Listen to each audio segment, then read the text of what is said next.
Got to get out of here, but let's talk about some quick miscellaneous topics. First off, have you read Bret Hart's book that was just released in the States? I am partially through it. Yeah, Brett gave me the book. You guys communicate? Oh yeah, I Okay. talk to Brett probably once a month. He He's thinks such a highly he's of a, you. Yeah. man. I know. I think highly of him. It's just that we just barely missed. It was Yeah. like, him and I were meant to wrestle each other. I think we would have the best match ever, but it just never came to fruition. And I asked him to wrestle at WrestleMania a few years ago, and I think the only reason why he said no, because I told him, I said, Brett, you literally won't have to do anything. I will bump the whole time for you. Right. But I think Brett cannot wrestle unless he can give the Bret Hart type of match he wants to. Mm-hmm. He didn't want to go in there and give a half-assed match, so I have respect for him for that. But Brett and I are good friends. So far, his book's good. I don't want to really elaborate on it until I read all the way through. But I actually went straight to the thing where he mentioned me. Yeah, he was just here, and then he was really bigging you up. So yeah. Yeah, Brett's a good guy, and I consider him the one guy that I never wrestled, but I consider one of the absolute best ever. He earned my respect. I used to watch matches of him so that I could learn the psychology of wrestling and the way he went about it. And I can't tell you he was the greatest promo guy. I can't say he had the greatest charisma, but in that ring as a technician, there wasn't anybody better. Would do you think you have any luck in talking him into coming into TNA in some capacity? He wants to. He wants to. Okay. Actually, Brett does want to do some stuff with TNA, so it could happen in the near future. Obviously it won't be from a physical standpoint, but having Bret Hart a part of your company at any point is always good. I mean, Bret Hart he's still, out of any wrestler I've ever met, he still has the biggest following of fans. Yeah. And he doesn't even get in the ring anymore. He just does appearances. He might get in the ring and sit down and do like a Q&A with the wrestling fans at some of the shows, TV shows, independent shows. The guy just has an incredible following, so you always want someone like him. He'd be a great ambassador for TNA. Okay, all right. The rumors on you doing an MMA style type fight, will that ever happen? I have November 6th, which is 2 days from now. Yeah. 3 days from now.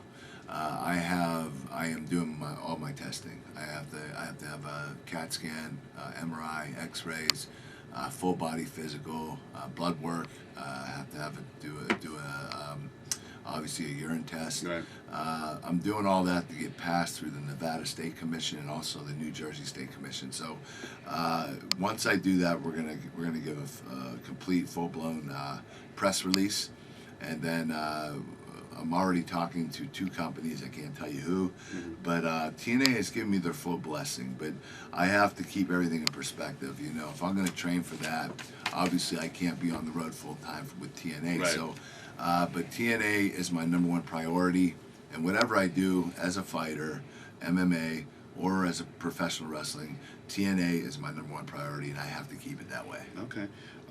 Do you follow the competition at all? Always, yeah. Okay. Big fan of MMA. Looking forward to the Brock Lesnar-Randy Couture fight. I think it's going to be a knockdown, drag-out.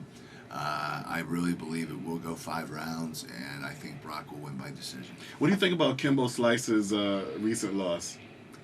I knew, honestly, that Kimbo was not the real deal. He is a great warrior. Right. He is a tough son of a gun. He is scary on his feet, but the total package, he just was not. Right. I think that Pro Elite might have made a huge mistake by making him the name and face of the company. But Kimbo Slice can knock out anybody at any time, so you can't say this guy is not the real deal. He is.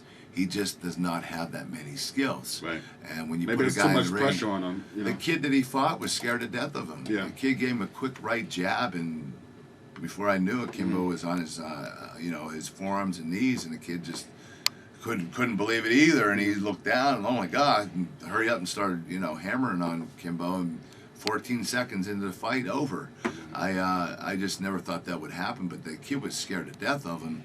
And this kid just got back into it. I mean, I was really surprised, but I bet you Ken Shamrock's kicking himself in the ass right now. Yes, he hurt himself lifting weights, whatever he was doing. And finally, when's the last time you spoken to Vince McMahon or heard from him? Vince will not talk to me. I don't know what happened. I tried to get in touch with him a couple different times. After I kind of looked back and looked at everything and all the animosity that I had toward Vince, he was a father figure to me. I trusted him with my life. I trust him as a father, and you know, at a time when I needed him and I needed help, he wasn't there. That really hurt me. But now I look back and I realize that it's all about business. Yeah. And did Vince care about me? Yeah, but I think he cared more about business than he did about me as an individual. I understand that now. You know, I don't plan on doing business with Vince anymore, but if I did, it would be a strictly business, you know, situation. It would no longer be, I would never let my emotions get involved.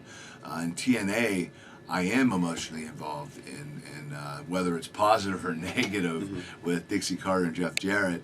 I do have those emotions with them because I do care about the company, and I do care about them, and I believe they care about me. And that's why I chose TNA, is because they were in the best interest of Kurt Angle. You know, Vince McMahon would not let me do anything but wrestle. And even when I had over 100 movie opportunities, Vince not once let me do it. TNA is allowing me to do whatever I want, whenever I want, and they have my full blessing. It's like a complete opposite company, you know. They're not trying to monopolize their talent. They're trying to say, go out and get those movie parts, TV parts, make TNA bigger, make bigger names for yourselves. I love that philosophy. So TNA is a company I want to stick with, and I love being here. I love the atmosphere, and I love the fact that we have better wrestlers than WWE does. And, you know, they have 3 TV shows. We only have 1. Right. And we have talent that we haven't even pulled out yet that is going to be incredible. So we have guys waiting in the, you know, on deck that the world hasn't even seen yet. So TNA, we are very fortunate. I don't even think that a lot of the talent, and I don't even think a lot of the office people know how big we can become, how much potential we have. So it's just a matter of us catching up, and just every opportunity that's thrown at us, it's hard to just jump on everything because so many things are happening right now, you know, as far as the video game and all the DVDs that we're putting out, and, you know, the house shows that we're doing, the pay-per-views, the TVs, and going 2 hours on Spike now, and having all these different things coming forward. Now we're talking about having a possible spin-off of like a Tough Enough that WWE did. You know, just all these opportunities are coming to the table, and TNA is, we're just trying to absorb it and just, you know, become a bigger company. And in becoming a bigger company, you need to hire more people, and that's what TNA is doing now. Okay. Well, Kurt, I'd like to thank you once again for stopping by, you know, the Wrestling Wrap-Up. Thank you. It's always great to be a part of the show. TNA Impact every Thursday night at 9 p.m. Eastern Standard Time, which is now in HD. Yes, it is in HD. High definition. Yes. So catch Kurt Angle every Thursday night at 9 p.m. This is OQ's Wrestling Wrap-Up. And don't forget, Turning Point this Sunday. Turning Point this Sunday. What are some of the matches? We have some good ones. We have Sting versus AJ Styles. I need to put you on the spot there. Sorry. We have myself versus Abyss. Okay. Booker T versus Christian.